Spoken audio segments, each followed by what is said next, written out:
अस्सलाम वालेकुम, welcome to my YouTube channel learning with G. So आज के इस लेक्चर में मैं विर्चुअल यूनिवर्सिटी का कोर्स MGT 301 का थीम 4 एंड 5 कवर करवाने वाली, जो कि मिड्स में आने वाला है, और साथ में मैं इसके नोट्स भी प्रोवाइड करूँगी। सो अपडेटेड रहने के लिए चैनल को लाइक करें, सब्सक्राइब करें। So let's begin.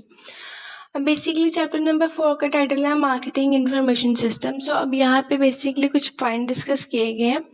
First of all customer centric marketing के बारे में, मतलब कि जो कस्टमर्स हैं वो एक सेंटर है किसी भी मार्केटिंग एक्टिविटीज़ का, उसके अलावा वो अंडरस्टैंड करते हैं कस्टमर्स की नीड्स को क्रूशियली मतलब बिल्ड करने के लिए स्ट्रॉन्ग रिलेशनशिप्स को, लाइफ लॉन्ग रिलेशनशिप जैसे कि हम बिल्डअप करते हैं, उसके लिए जो है कस्टमर सेंटरिंग करना बहुत इंपॉर्टेंट है। सेकेंडली बात की गई है यहाँ पे जो मार्केटिंग है, बेसिकली जो डिजिटल मार्केटिंग है वो एनवायरनमेंट में प्रोवाइड करती है रिच डाटा किसी भी कस्टमर के बारे में या किसी भी मार्केटिंग को फॉर्म करने में, मतलब कि कोई भी लाइक फॉर्मिंग का मार्केटिंग इन्फॉर्मेशन सिस्टम के बारे में, MIS के बारे में काफ़ी ज़्यादा इन्फॉर्मेशन प्रोवाइड करती हैं।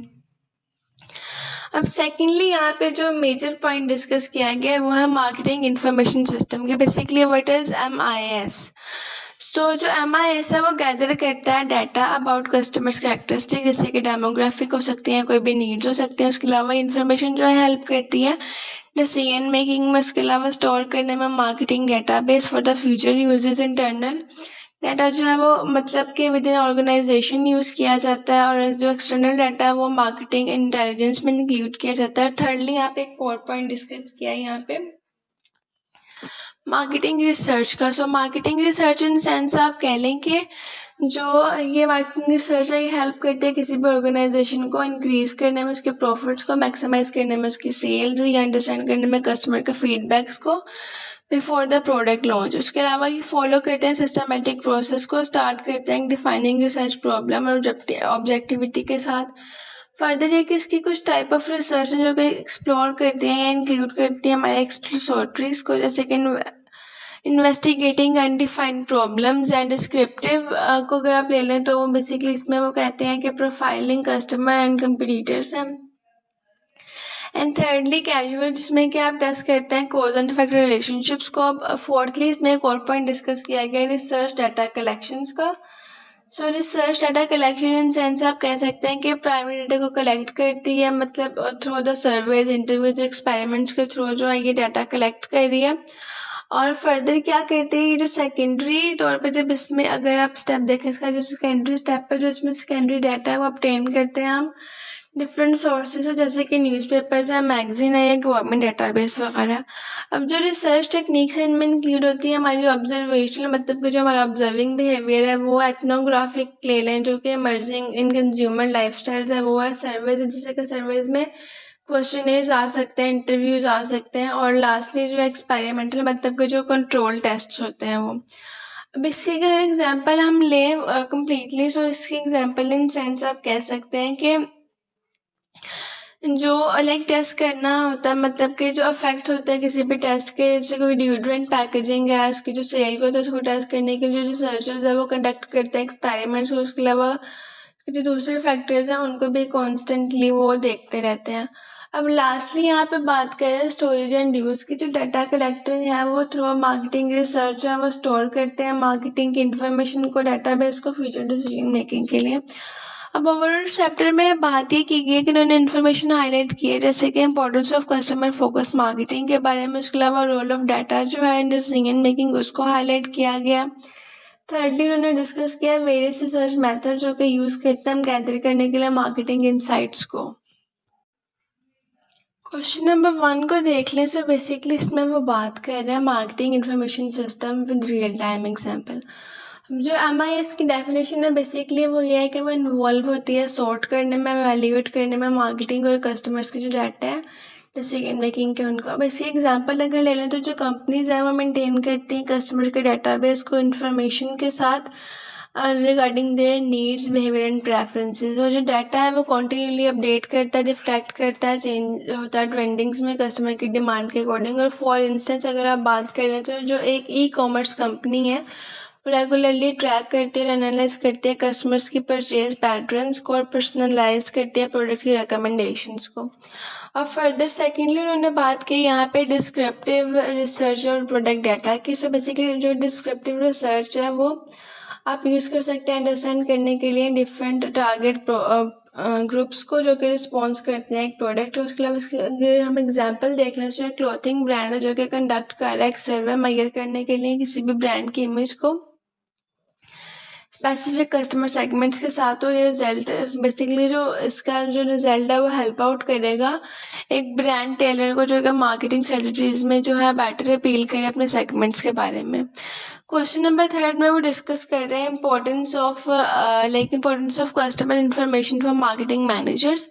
तो बेसिकली इसका सिग्निफिकेंस कुछ इस तरीके से कि जो मार्केटिंग मैनेजर्स हैं वो गैदर करते हैं और मेंटेन करते हैं कस्टमर्स की इन्फॉर्मेशन को ताकि वो मीटअप कर सकें कस्टमर एक्सपेक्टेशंस को अडॉप्ट कर सकें चेंजिंग डिमांड को और स्टे कर सकें कॉम्पिटिटिवली। और कस्टमर नीड्स की बात करें तो जो इन्फॉर्मेशन है वो इंक्लूड करती है डाटा को, मतलब जो कस्टमर नीड्स हैं और बिहेवियर्स एंड लाइफस्टाइल्स के प्रोफेशन जो कि इनेबल कर रहे हैं मैनेजर्स को इन्फॉर्म करने के लिए decisions about their product and services उसके बारे में। लास्टली क्वेश्चन नंबर 4 डिस्कस किया गया। सो MIS एक ओवरव्यू एक सिस्टमेटिक प्रोसेस का जो कि कलेक्ट करते हैं ऑर्गेनाइज करते हैं एनालाइज करते हैं मार्केटिंग और कस्टमर डाटा को डिसीजन मेकिंग में इस तरीके से हेल्प करते हैं कि सर्व एक क्रूशियल टूल है जो कि मार्केटिंग मैनेजर्स के लिए रिक्वायर होता है जो कि डाटा को रेगुलरली मेक करता है इन्फॉर्म करता है डिसीजन को रिस्पॉन्स रहता है इवॉल्व करता है। उसके अलावा जो है मार्केटिंग कंडीशन जो है वो कस्टमर्स के साथ प्रेफरेंसेस ज़्यादा रखती हैं। चैप्टर नंबर 5 को बेसिकली देख लें तो उसमें बात कर रहे हैं कंज्यूमर बायर बिहेवियर की और ये जो पूरा चैप्टर है ये डिस्कस कर रहा है वेरियस एस्पेक्ट्स को जो कि कंज्यूमर बायर बिहेवियर का। उसके अलावा इन्फ्लुएंस किस तरीके से कर रहे हैं मार्केटिंग स्ट्रेटजीज पे, सो इसको एक्सप्लेन कर रहे हैं। सो अब मैंने इनको सेक्शंस में डिवाइड करके एक्सप्लेन किया है। सो फर्स्ट ऑफ ऑल इसमें डिस्कस किया गया consumer buying behaviour and its importance.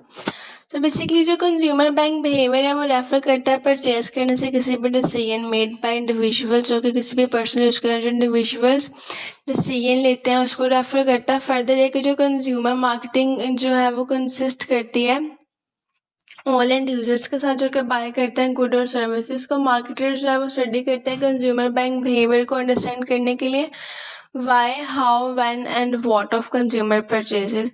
अब बेसिकली जो इसका फिगर 1 है जो यहाँ पे एग्जांपल दी गई है ये इलिस्ट्रेट कर रहा है एक मॉडल को कंज्यूमर बायर बिहेवियर को जो कि एम्फसाइज कर रहा है need for the marketing to understand the consumers like black box जो है वो रीज़न है कि जो बाइंग कर रहे हैं इस साइट को कस्टमर्स को। सेकेंडली यहाँ पे वो डिस्कस कर रहे हैं environmental stimuli and the buyer black box को। अब जिसके यहाँ पे मेंशन किया हुआ है कि मार्केटिंग स्टिमुलाई जो है इनकम्पेंस करती है प्रोडक्ट्स को, प्लेस को, प्रमोशन को और प्राइस को, और जो अदर इन्वायरमेंटल स्टिमुलाई है वो इन्वॉल्व होते हैं economic, technological, social, cultural forces के साथ। जो गोल्स हैं मार्केटिंग के उसको कॉम्प्रीहेंड कर रहे हैं कि किस तरीके से जो बायर्स हैं वो ब्लैक बॉक्स को प्रोसेस कर रहे हैं अपने स्टिमुलाई को जनरेट करने के लिए किसी भी स्पेसिफिक रिस्पॉन्स के लिए। फर्दर ये कि जो बायर्स हैं ब्लैक बॉक्स के वो कॉम्प्रोमाइज़ कर रहे हैं 2 कंपोनेंट्स पे। फर्स्ट ऑफ ऑल है बायर कैरेक्टरिस्टिक्स और सेकेंडली है बायर डिसीजन प्रोसेसेस।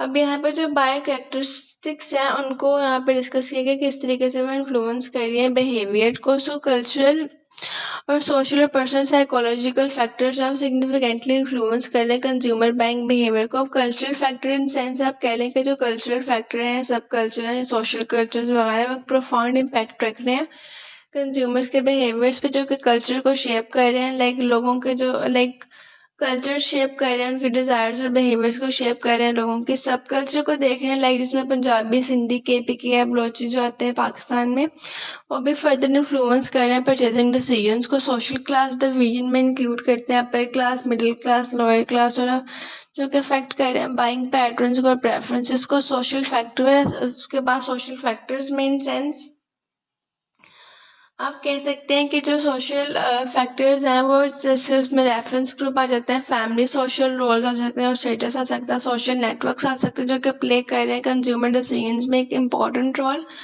लास्टली यहाँ पे डिस्कस किया गया है ऑनलाइन सोशल नेटवर्क्स को जो इसमें फेसबुक और इंस्टाग्राम वगैरह इंक्लूड है जैसे कि कुछ प्लेटफॉर्म्स हैं हमारे पास जो मार्केटिंग को इंगेज कर रहे हैं कंज्यूमर्स के साथ। अब पर्सनल फैक्टर्स को अगर हम यहाँ पर देखें so personal factors in sense कि जो पर्सनल फैक्टर्स हैं हमारे वो कैसे मतलब कि इन्फ्लुएंस करें। पर्सनल फैक्टर्स में हमारे पास एज आ सकती है, हमारी ऑक्यूपेशंस आ सकते हैं,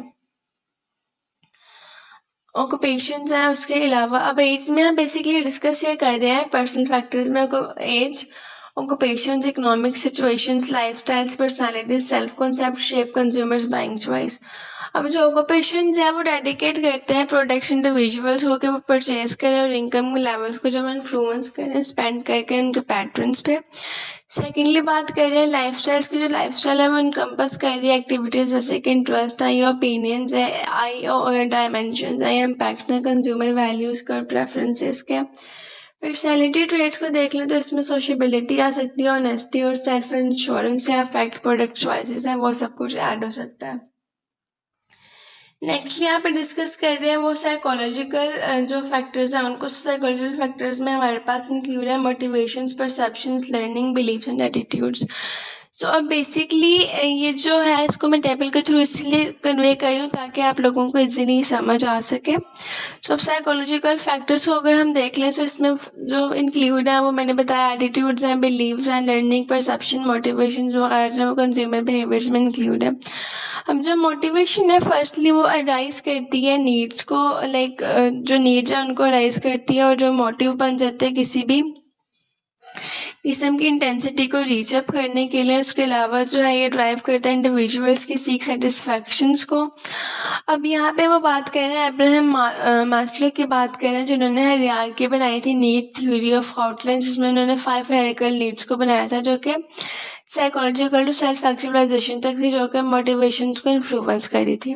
अब परसेप्शन जो है बेसिकली एक प्रोसेस है जिसमें इंडिविजुअल जो है वो सिलेक्ट करते हैं, ऑर्गेनाइज करते हैं, इंटरप्रेट करते हैं अपनी इन्फॉर्मेशन को जो कि शेप करती है उनके वर्ल्ड व्यू को।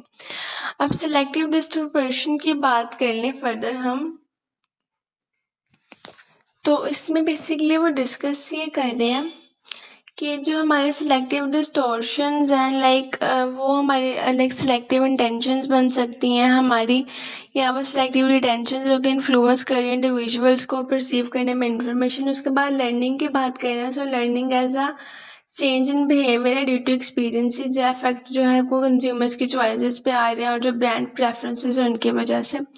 लास्टली यहाँ पे डिस्कस किया गया बिलीव्स को। सो बेसिकली जो बिलीव्स हैं वो बेस करते हैं आपके ओपिनियंस पे, फेथ पे और आपकी नॉलेज जो कि कंट्रीब्यूट करते हैं किसी भी ब्रांड की इमेज को, उसके एटीट्यूड्स को जो कि प्ले कर रहा है सिग्निफिकेंट रोल शेप करने में कंज्यूमर्स की प्रेफरेंसेस को। अब फर्दर यहाँ पे उन्होंने कुछ टाइप्स डिस्कस की गई हैं बाइंग डिसीजन बिहेवियर की। सो बेसिकली ये जो इन्होंने टाइप्स डिस्कस किए हैं इसमें वो बातें कर रहे हैं कि जो कंज्यूमर बाइंग बिहेवियर है वो वेरीज करता है, डिपेंड करता है।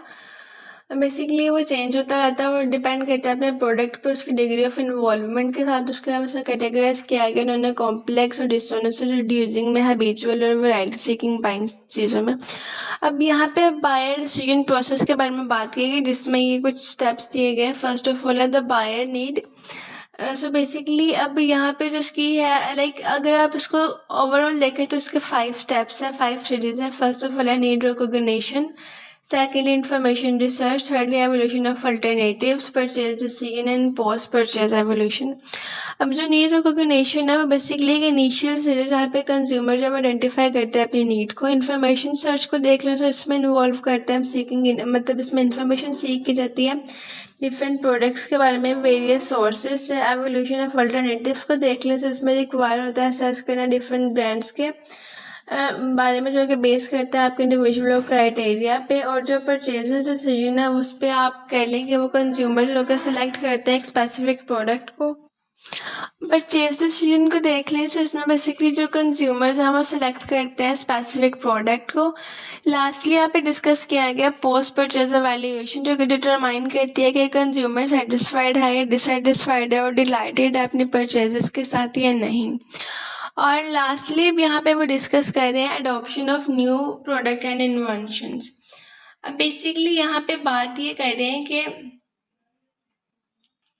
बेसिकली यहाँ पे बातें करें कि जो न्यू प्रोडक्ट है वो अडॉप्ट करते हैं लाइक इन्वॉल्व होते हैं वो consumer moving through different stages, जैसे कि उसमें अवेयरनेस है, इंटरेस्ट है, एवोल्यूशन, ट्रायल्स हैं, अडॉप्शन वगैरह, जिसमें मार्केटिंग जो है वो गाइड करते हैं कंज्यूमर्स को थ्रू डिफरेंट स्टेजेस, जैसे कि इसमें स्पेशली इन्वॉल्व आप कर सकते हैं इनिशिएटिव प्रोडक्ट्स को, और जो रेट ऑफ अडॉप्शन है वो के इम्प्रूवमेंट्स करता है पर प्रोडक्ट की किसी भी कैरेक्टरिस्टिक्स है, जिससे कि रिलेटिव एडवांटेजेस हैं, कॉम्पेटेबिलिटी है, कॉम्प्लेक्सिटी है, डाइवर्सिबिलिटी है, यहाँ पे कम्युनिकेबिलिटी है। बेसिकली जो कम्युनिकेबिलिटी है वो एक एबिलिटी है शेयर करने के रिजल्ट्स को किसी भी अदर चीज़ के साथ, जो कि सिग्निफिकेंटली अफेक्ट करता है आपके एडेप्शन पे। ओवरऑल जो आर्टिकल है ये प्रोवाइड कर रहा है कॉम्प्रिहेंसिव ओवरव्यू किसी भी कंज्यूमर बायर बिहेवियर के बारे में, जो कि एम्फसाइज कर रहा है मल्टीफैक्टेड नेचर को और इसके क्रूशियल रोल को शेप करने में मार्केटिंग स्ट्रेटजीज वगैरह को।